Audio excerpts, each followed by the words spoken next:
The Soviets definitely made some amazing car engines, but did you know they also made some really bad ones too? In today's video, we'll see 14 of the weirdest Soviet-era engines ever created. Let's dive right into these Soviet disasters. The ZIL-130 was a classic Soviet truck produced from 1962 to 1994 during the Soviet era. Early models were powered by a solid 6.0-liter V8 gasoline engine, but in the 1970s they experimented with a diesel variant featuring a turbocharged V8. What's interesting about this engine is that it was designed to run on both diesel and aviation fuel. The idea was to make it versatile enough to handle various fuel types, because who hasn't wondered about powering their car with airplane fuel? As impressive as it sounded, the diesel version wasn't exactly smooth. The turbocharging system, intended to provide extra boost, ended up adding complexity. It made the engine harder to maintain, and using aviation fuel only worsened the situation. It caused inconsistent performance and accelerated engine wear. The fuel system was another weak point, with a tendency to clog, often requiring trips to the repair shop. On paper, the engine looked promising, a 6.0-liter displacement, around 150 horsepower and 441 newton-meters of torque at 38 to 3900 RPM.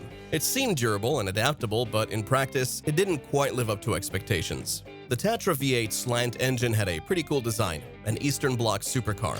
It powered some iconic Tatra cars like the Tatra 603 and the Tatra 613.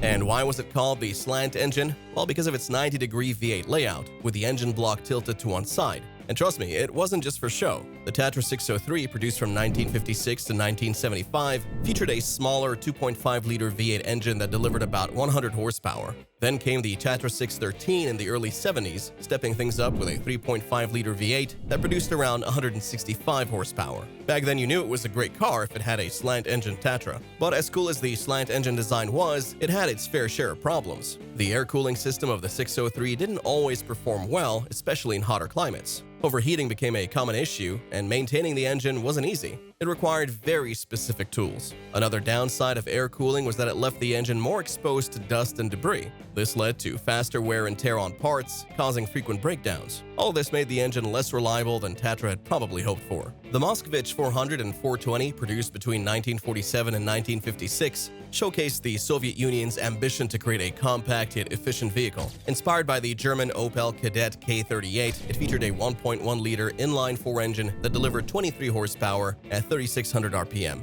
This engine allowed the car to reach a top speed of 90 kilometers per hour, which wasn't bad for the time. However, despite its clever design, the Moskvitch 400 and 420 wasn't exactly identical to the Opel Kadett. The engine used an air cooling system, but it came with a significant drawback. In warmer climates, the engine struggled to stay cool, leading to frequent overheating issues. Another problem was the design, which made maintenance a hassle. Repairs required specialized knowledge and tools, which weren't always readily available. Additionally, the air-cooled system left the engine vulnerable to dust, causing wear and tear over time. While the Moskvitch 400 and 420 had some innovative features, it didn't quite live up to expectations. These challenges ultimately prevented the car from being as reliable as it could have been. The ZIL-111, produced between 1958 and 1967, was equipped with a 6.0-liter V8 engine that delivered about 200 horsepower and 310 newton-meters of torque. It featured a 4-speed manual transmission, with some models featuring an automatic option, which was quite similar to Chrysler's Powerflight at the time. As sleek and powerful as it sounded, the ZIL-111 wasn't without its issues.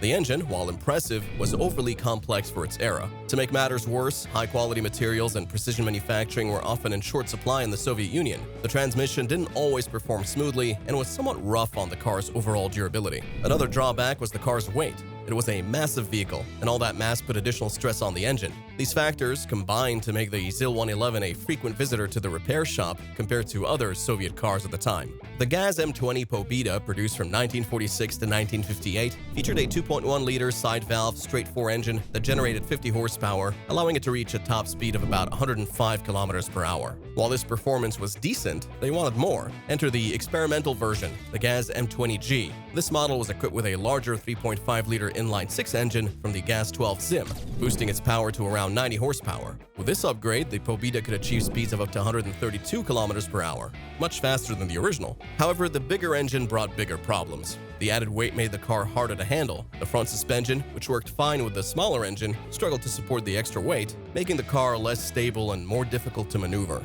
Additionally, the larger engine consumed more fuel, an issue given the Soviet Union's fuel shortages at the time. To make matters worse, the new engine and transmission system made the car more complex to maintain, which was far from ideal for mass production. The ZIL 4104, produced between 1978 and 1983, was a luxurious Soviet limousine designed for the country's top officials. It featured a massive 7.7-liter V8 engine that delivered around 315 horsepower and 608 Nm of torque, making it undeniably powerful. However, despite its impressive specs, the ZIL 4104's engine was overly complex. At the time, the Soviet Union lacked access to high-quality materials and advanced manufacturing methods. As a result, the engine often experienced mechanical failures and was notoriously difficult to maintain. Additionally, the car used a 3-speed transmission, an interesting choice, but one that didn't always perform as well as expected. The car's considerable weight put additional strain on the engine, further impacting reliability. While the ZIL 4104 boasted all the bells and whistles and impressive performance on paper, it fell short when it came to reliability. The challenges of blending Western car technology with Soviet manufacturing meant the vehicle often failed to meet the expectations of a dependable luxury limousine.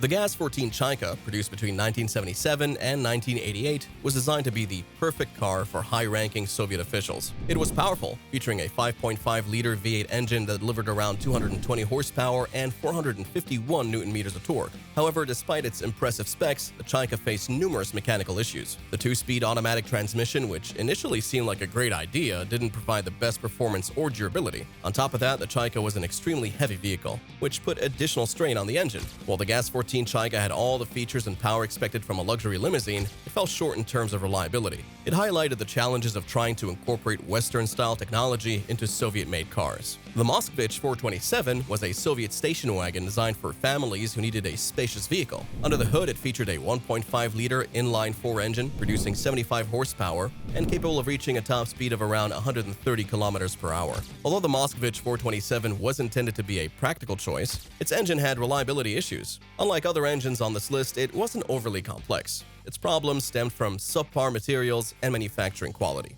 The carburetor system was prone to clogging, which disrupted fuel delivery and negatively affected performance. Additionally, the cooling system was inadequate, leading to frequent overheating and causing further wear and tear on the engine. The Moskvitch 427 likely disappointed families with its engine troubles, and eventually, Soviet engineers decided to take it off the market. The Ural 4320 was a rugged Soviet-era 6x6 off-road truck designed for heavy-duty work such as military operations and demanding civilian tasks. However, despite its solid appearance, it had its fair share of problems. The truck featured a 2-speed automatic transmission which, while innovative, didn't always provide the best performance or reliability. Its heavy weight further strained the engine, making reliability an even bigger concern. There were other issues as well, including the engine's complexity. For Soviet car makers, it was more of a headache than a dependable vehicle. The Tatra 613, produced from the early 1970s until the 1980s, was powered by a 3.5-liter water-cooled V8 engine. Unlike its predecessor, the Tatra 603, which featured an air-cooled V8, the 613 made a significant shift to liquid cooling,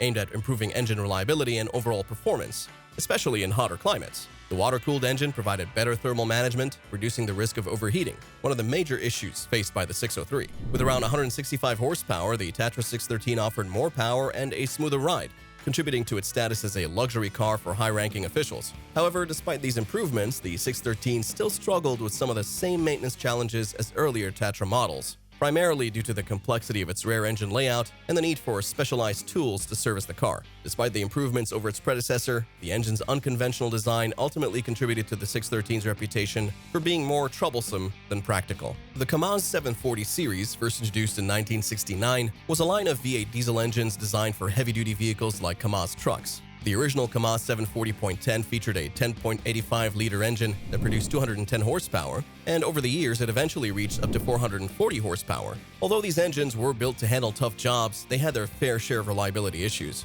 Common problems included sudden power loss, increased fuel and oil consumption, and excessive exhaust smoke. Crankshaft issues and coolant leaks were also a concern. Additionally, the dual-turbine supercharger system, which was intended to improve performance in harsh conditions, ended up complicating things further. Indeed, the KAMAZ 740 V8 engines were powerful and tough, but the market ultimately demanded one thing: reliable vehicles. The Wartburg 353 TV GT was a mid-sized sedan with a unique setup. It ran on a 3-cylinder, 2-stroke engine with a 1.0-liter capacity, producing about 50 horsepower. The engine was lightweight and simple, making it a good fit for the more resource-limited conditions of the Eastern Bloc. However, as you might guess, the 2-stroke engine came with its own set of problems, especially for a family car. One of the big headaches was the need for a fuel and oil mixture. It wasn't just a simple fill-up, it had to be the right blend. If the mix wasn't correct, the engine could be seriously damaged. While the two-stroke engine was easy to repair, it was also pretty inefficient. It burned more fuel than many newer four-stroke engines and produced a lot of smoke. In terms of durability, the engine didn't always last long. Due to its design, it required constant lubrication, and when that was off, the wear could take its toll quickly. It also lacked torque and could be pretty noisy. Compared to newer Western cars, it felt a little outdated. Still, its simplicity and ease of repair made it a popular choice for people in Eastern Bloc countries. The Trabant 601 is one of those cars that you'd either love or love to talk about for all the wrong reasons. Produced in East Germany from 1963 to 1990, it ran on a two-stroke, two-cylinder engine with a tiny 0.6-liter displacement, making just 26 horsepower. That didn't exactly make it a speedster, but it could reach about 100 kilometers per hour on a good day. For this car, slow and steady doesn't exactly win the race. One of the main issues with the engine was that it needed a premixed fuel-oil blend, so refueling wasn't exactly straightforward. And if you mixed it wrong, you'd be in trouble. And because of the two-stroke design, it didn't burn fuel very efficiently, which led to a lot of smoke. That's how the Trabant earned its nickname, the Little Stinker. It wasn't just the smoke, it was also the poor fuel efficiency and terrible emissions that made it stand out, though not in a good way. The engine also struggled on hills or when you loaded it up with passengers or cargo. On top of that, it was loud and often broke down. Many Trabants needed regular overhauls, and the engines often failed prematurely. Even with all these problems, the Trabant 601 gave a bit of life to the Eastern Bloc. It was a relic of the period despite its obvious shortcomings. That's a wrap for today's video. If you liked it, don't forget to hit the like button and subscribe to our channel to stay updated on all our newest content. Catch you in the next one.